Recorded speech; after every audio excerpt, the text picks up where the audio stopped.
कहानी की लेखिका है। कब्रिस्तान में लाश का अंतिम संस्कार चल रहा था। फादर के कहने पर सभी ने मृत आत्मा की शांति के लिए प्रार्थना की और सभी लोग कब्रिस्तान से बाहर आने लगे। अचानक बाहर आते वक्त पीटर की निगाह कब्रिस्तान में पड़े हुए ओएजा बोर्ड पर पड़ी। लोगों की निगाह से बचकर पीटर ने वो बोर्ड उठाकर अपने कोट की पॉकेट में रख लिया। जैसे ही पीटर ने ओएजा बोर्ड उठाया, कब्र में हलचल होने लगी। उसके करीब से एक साया गुजरा। उसने पीछे मुड़कर देखा तो कोई नहीं था।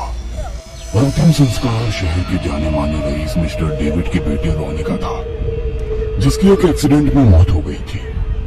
रॉनी पीटर के साथ ही कॉलेज में पढ़ता था। घर आकर रात में जब पीटर ने ओएजा बोर्ड देखा तो अपने छोटे भाई को ओएजा बोर्ड खेलने के लिए मनाने लगा।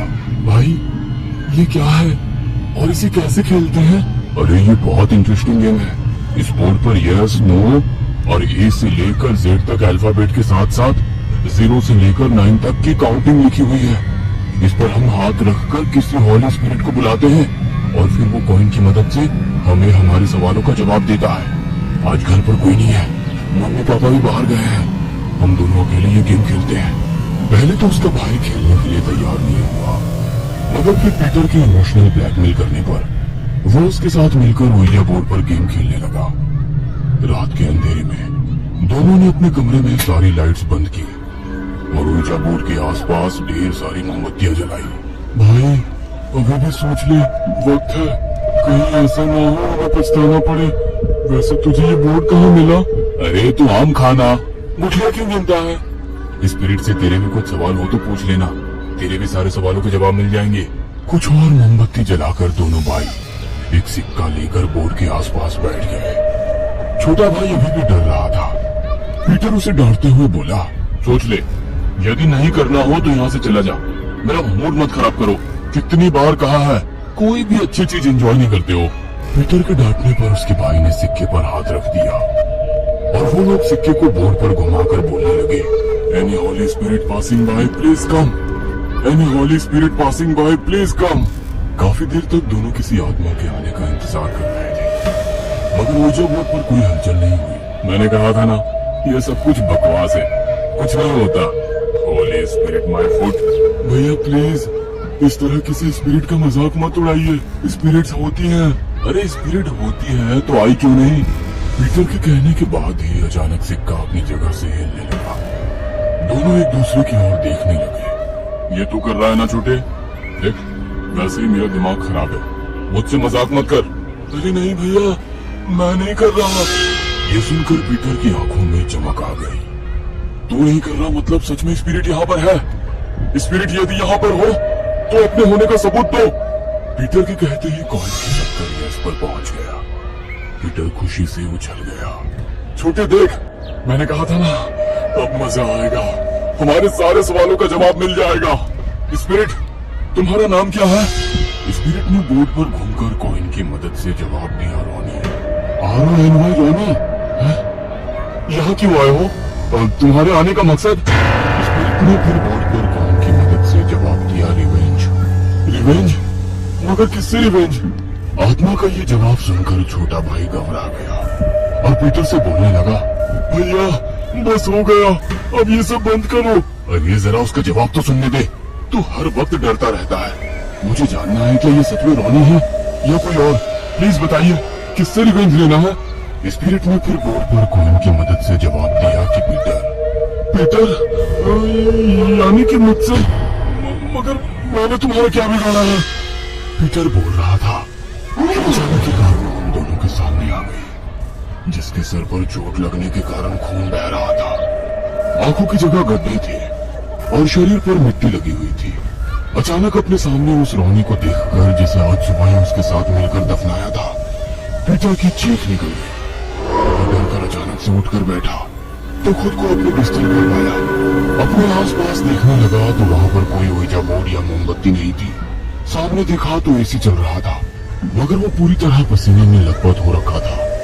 उसने एसी का टेम्परेचर कम करके कूलिंग बढ़ाई ताकि उसका पसीना सूख जाए और पास रखी पानी की बोतल से पानी पिया और उस ओएजा बोर्ड के बारे में सोचने लगा। उसने अपनी अलमारी खोलकर देखी तो ouija बोर्ड वहां पर सामने वैसे ही रखा था जैसे सुबह कब्रिस्तान से आने के बाद रखा था। ये ऐसे कैसे यहाँ पर रखा हुआ है? इसका मतलब क्या मैंने जो कुछ भी देखा वो एक सपना था? वो घबरा कर अपने पलंग पर बैठ गया। तभी उसे अपने भाई का ध्यान आया। उसका भाई पलंग पर नहीं था। वो उसको खोजने के लिए जैसे ही अपने पलंग पर से उठा, अचानक पूरे घर की लाइट चली गई। मोबाइल की रोशनी में वो अपने भाई को पुकारता हुआ चला जा रहा था। छोटे, कहाँ है तो? छोटे! वो पूरे घर में मोबाइल की रोशनी से उसे ढूंढ रहा था। वो उसे ढूंढते ढूंढते घर के गार्डन में आ पहुंचा। चारों ओर अंधेरा था, केवल मोबाइल की टॉर्च जल रही थी। अचानक उसके सर पर से उड़ता हुआ एक चमगादड़ निकल गया। वो हैरानी से चमगादड़ को देख रहा था। शहर के बीचों बीच चमगादड़ का क्या काम? आज से पहले तो कभी नहीं देखा। तभी उसकी निगाह बगीचे के बीच में लगी हुई कुर्सी पर गई। वहां पर कोई बैठा हुआ हिल रहा था। वो मोबाइल की रोशनी में उसके करीब पहुंचा। उसने डरते हुए उसके कंधे पर हाथ रखा तो वो उसका छोटा भाई था। तू यहाँ पर बैठा हुआ है और मैं तुझे सारे घर में ढूंढ रहा हूँ। चल मेरे साथ, चल अंदर चल। यहाँ अंधेरे में क्या कर रहा है? पीटर उसका हाथ पकड़कर घर के अंदर ले जा रहा था। तभी लाइट आ गई और सामने से उसका भाई चला आ रहा था। अरे भैया, आप यहाँ पर क्या कर रहे हो? मैं कब से आपको ढूंढ रहा हूँ। आधी रात को अंधेरे में घूमने का शौक कब से आपको हो गया? अपने भाई को सामने देखकर पीटर ने डरते हुए पीछे पलटा तो वहां पर रोनी खड़ा था। मुस्कुराते हुए पीटर को देख रहा था और उसके मुंह से निकला, बदला लेकर रहूंगा, रिवेंज। पीटर डर के मारे चीख रहा था। उसे चीखते हुए देख उसका भाई बोला, क्या हुआ? क्यों परेशान हो रहे हो? वो रोनी खड़ा हुआ है। कौन रोनी? किसकी बात कर रहे हो? वही रोनी जिसकी स्पिरिट ouija बोर्ड के कारण यहाँ पर आ गई। वो मुझसे बदला लेने आया है। क्या हुआ? सब कुछ ठीक तो है? अभी आपको रोनी देख रहा था, अब आप कोई ouija बोर्ड की बात कर रहे हो। और बदला? किस बदले की बात कर रहे हो? क्या किया तुमने? पीटर डर से रोनी की ओर देख रहा था। तुम्हें याद नहीं, थोड़ी देर पहले हम लोग ouija बोर्ड पर स्पिरिट को बुला रहे थे। रोनी की स्पिरिट आ चुकी है, वो अपना बदला लेकर रहेगी। पीटर की बातें सुनकर उसका भाई उसका मुंह सूंघने लगा। कितनी बार कहा है, यदि शराब सहन नहीं होती तो पीते क्यों हो? कौन सा ouija बोर्ड? कौन रोनी? होश में तो हो? चलो चलकर सो जाओ, सुबह बात करेंगे। मैं सच कह रहा हूँ, वो बदला लेने आया है। लेकिन उसका भाई उसकी कोई बात नहीं सुनता और उसका हाथ पकड़कर उसे कमरे की ओर ले जाने लगता है। पीटर जैसे ही पीछे मुड़कर देखता है तो वहां पर रोनी खड़ा था। सारी रात दहशत की वजह से पीटर को नींद नहीं आती है। अगली सुबह वो चर्च पहुंच जाता है और फादर के पास जाकर सारी सच्चाई बताता है। माय चाइल्ड, तुमने जो कुछ भी कहा वो मैंने सुना, मगर तुम्हें कन्फेशन करके रोनी की आत्मा से माफी मांगनी होगी। शायद वो तुम्हें माफ कर दे। कन्फेशन बॉक्स में खड़ा हुआ पीटर बोल रहा था, रोनी मुझे माफ कर दे, मुझसे बहुत बड़ी गलती हो गई। सोचते हुए पीटर कॉलेज की उस दिन में पहुंच गया जिस दिन रोनी की एक्सीडेंट में मौत हुई थी। पीटर सुनो, मैंने तुमको देखा है, तुम कॉलेज के बाहर एग्जाम के पेपर लीक कर रहे थे ना। साले, जो लोग साल भर पढ़ते नहीं पेपर खरीद के अच्छे नंबरों से पास हो जाएंगे, और जो लोग पढ़ते हैं उनका क्या? रोनी, मुझे सिखाने की जरूरत मत कर, मुझे पता है क्या करना है और क्या नहीं। मेरे मामले से दूर ही रह, समझा? वरना कहाँ गायब हो जाएगा ना, किसी को पता नहीं चलेगा। पीटर, तू मुझे धमकी दे रहा है? देख, मैं तेरा क्या हश्र करता हूँ। गुस्से में रोनी अपनी बाइक लेकर कॉलेज से निकला ही था कि उसके पीछे पीछे पीटर बाइक लेकर निकला और किसी को फोन लगाकर बुलाया। अचानक राइट साइड चलते चलते रोनी के सामने एक ट्रक आया और उसकी बाइक को टक्कर मारकर चला। टक्कर बहुत जोरदार थी। रोनी का बैलेंस बिगड़ गया और वो जमीन पर गिर गया। ट्रक तो वहां से निकल गया। पीछे से आ रहा पीटर रोनी के करीब आया और बोला, साले बहुत हवा में उड़ रहा था ना, देख तेरा क्या हश्र किया। कहते हुए वो उसके आसपास बाइक घुमाने लगा और थोड़ी देर में उसके शरीर पर से बाइक निकाल कर ले गया और रोनी तड़प तड़प कर वहीं मर गया। कन्फेशन बॉक्स में पीटर जोरों से रो रहा था।